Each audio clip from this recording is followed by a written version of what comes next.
Matthew 23. Then Jesus said to the crowds and to his disciples, "The scribes and the Pharisees sit on Moses' seat.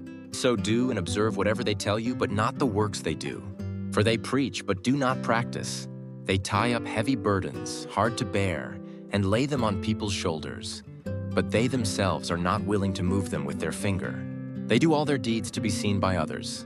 For they make their phylacteries broad and their fringes long. And they love the place of honor at feasts and the best seats in the synagogues, and greetings in the marketplaces and being called rabbi by others. But you are not to be called rabbi, for you have one teacher, and you are all brothers. And call no man your father on earth, for you have one Father who is in heaven. Neither be called instructors, for you have one instructor, the Christ. The greatest among you shall be your servant. Whoever exalts himself will be humbled, and whoever humbles himself will be exalted. But woe to you, scribes and Pharisees, hypocrites! For you shut the kingdom of heaven in people's faces. For you neither enter yourselves nor allow those who would enter to go in. Woe to you, scribes and Pharisees, hypocrites! For you travel across sea and land to make a single proselyte, and when he becomes a proselyte, you make him twice as much a child of hell as yourselves. Woe to you, blind guides, who say, "If anyone swears by the temple, it is nothing. But if anyone swears by the gold of the temple, he is bound by his oath. You blind fools! For which is greater, the gold or the temple that has made the gold sacred?" And you say, "If anyone swears by the altar, it is nothing. But if anyone swears by the gift that is on the altar, he is bound by his oath." You blind men! For which is greater, the gift or the altar that makes the gift sacred? So whoever swears by the altar swears by it and by everything on it. And whoever swears by the temple swears by it and by him who dwells in it. And whoever swears by heaven swears by the throne of God and by him who sits upon it. Woe to you, scribes and Pharisees, hypocrites! For you tithe mint and dill and cumin, and have neglected the weightier matters of the law, justice and mercy and faithfulness. These you ought to have done without neglecting the others. You blind guides, straining out a gnat and swallowing a camel. Woe to you, scribes and Pharisees, hypocrites! For you clean the outside of the cup and the plate, but inside they are full of greed and self-indulgence. You blind Pharisee! First clean the inside of the cup and the plate, that the outside also may be clean. Woe to you, scribes and Pharisees, hypocrites! For you are like whitewashed tombs, which outwardly appear beautiful, but within are full of dead people's bones and all uncleanness. So you also outwardly appear righteous to others, but within you are full of hypocrisy and lawlessness. Woe to you, scribes and Pharisees, hypocrites! For you build the tombs of the prophets and decorate the monuments of the righteous, saying, "If we had lived in the days of our fathers, we would not have taken part with them in shedding the blood of the prophets. Thus you witness against yourselves that you are sons of those who murdered the prophets. Fill up then the measure of your fathers. You serpents, you brood of vipers, how are you to escape being sentenced to hell?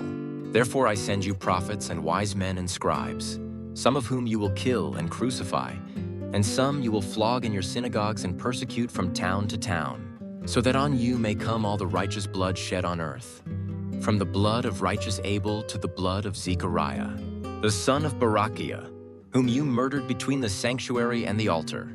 Truly I say to you, all these things will come upon this generation. O Jerusalem, Jerusalem, the city that kills the prophets and stones those who are sent to it.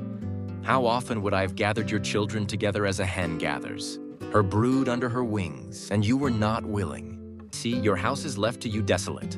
For I tell you, you will not see me again until you say, Blessed is he who comes in the name of the Lord. Matthew 24. Jesus left the temple and was going away, when his disciples came to point out to him the buildings of the temple. But he answered them, You see all these, do you not? Truly I say to you, there will not be left here one stone upon another that will not be thrown down. As he sat on the Mount of Olives, the disciples came to him privately, saying, Tell us, when will these things be? And what will be the sign of your coming and of the end of the age? And Jesus answered them, See that no one leads you astray. For many will come in my name, saying, I am the Christ, and they will lead many astray. And you will hear of wars and rumors of wars. See that you are not alarmed, for this must take place, but the end is not yet. For nation will rise against nation and kingdom against kingdom, and there will be famines and earthquakes in various places.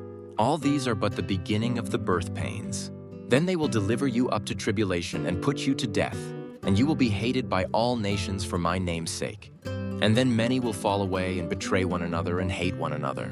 And many false prophets will arise and lead many astray. And because lawlessness will be increased, the love of many will grow cold. But the one who endures to the end will be saved. And this gospel of the kingdom will be proclaimed throughout the whole world as a testimony to all nations. And then the end will come. So when you see the abomination of desolation spoken of by the prophet Daniel, standing in the holy place, let the reader understand. And then let those who are in Judea flee to the mountains. Let the one who is on the housetop not go down to take what is in his house. And let the one who is in the field not turn back to take his cloak. And alas for women who are pregnant and for those who are nursing infants in those days. Pray that your flight may not be in winter or on a Sabbath. For then there will be great tribulation, such as has not been from the beginning of the world until now. No, and never will be. And if those days had not been cut short, no human being would be saved. But for the sake of the elect, those days will be cut short. Then if anyone says to you, "Look, here is the Christ," or "There he is," do not believe it. For false Christs and false prophets will arise and perform great signs and wonders, so as to lead astray, if possible, even the elect. See, I have told you beforehand. So if they say to you, "Look, he is in the wilderness," do not go out. If they say, "Look, he is in the inner rooms," do not believe it. For as the lightning comes from the east and shines as far as the west, so will be the coming of the Son of Man. Wherever the corpse is, there the vultures will gather. Immediately after the tribulation of those days, the sun will be darkened, and the moon will not give its light, and the stars will fall from heaven, and the powers of the heavens will be shaken. Then will appear in heaven the sign of the Son of Man. And then all the tribes of the earth will mourn, and they will see the Son of Man coming on the clouds of heaven with power and great glory. And he will send out his angels with a loud trumpet call, and they will gather his elect from the four winds, from one end of heaven to the other. From the fig tree learn its lesson. As soon as its branch becomes tender and puts out its leaves, you know that summer is near. So also, when you see all these things, you know that he is near, at the very gates. Truly, I say to you, this generation will not pass away until all these things take place. Heaven and earth will pass away, but my words will not pass away. But concerning that day and hour no one knows, not even the angels of heaven, nor the Son, but the Father only. For as were the days of Noah, so will be the coming of the Son of Man. For as in those days before the flood they were eating and drinking, marrying and giving in marriage, until the day when Noah entered the ark, and they were unaware until the flood came and swept them all away, so will be the coming of the Son of Man. Then 2 men will be in the field, one will be taken and one left. 2 women will be grinding at the mill, one will be taken and one left. Therefore stay awake, for you do not know on what day your Lord is coming. But know this, that if the master of the house had known in what part of the night the thief was coming, he would have stayed awake and would not have let his house be broken into. Therefore you also must be ready, for the Son of Man is coming at an hour you do not expect. Who then is the faithful and wise servant, whom his master has set over his household, to give them their food at the proper time? Blessed is that servant whom his master will find so doing when he comes. Truly I say to you, he will set him over all his possessions. But if that wicked servant says to himself, "My master is delayed," and begins to beat his fellow servants and eats and drinks with drunkards, the master of that servant will come on a day when he does not expect him, and at an hour he does not know, and will cut him in pieces and put him with the hypocrites. In that place there will be weeping and gnashing of teeth.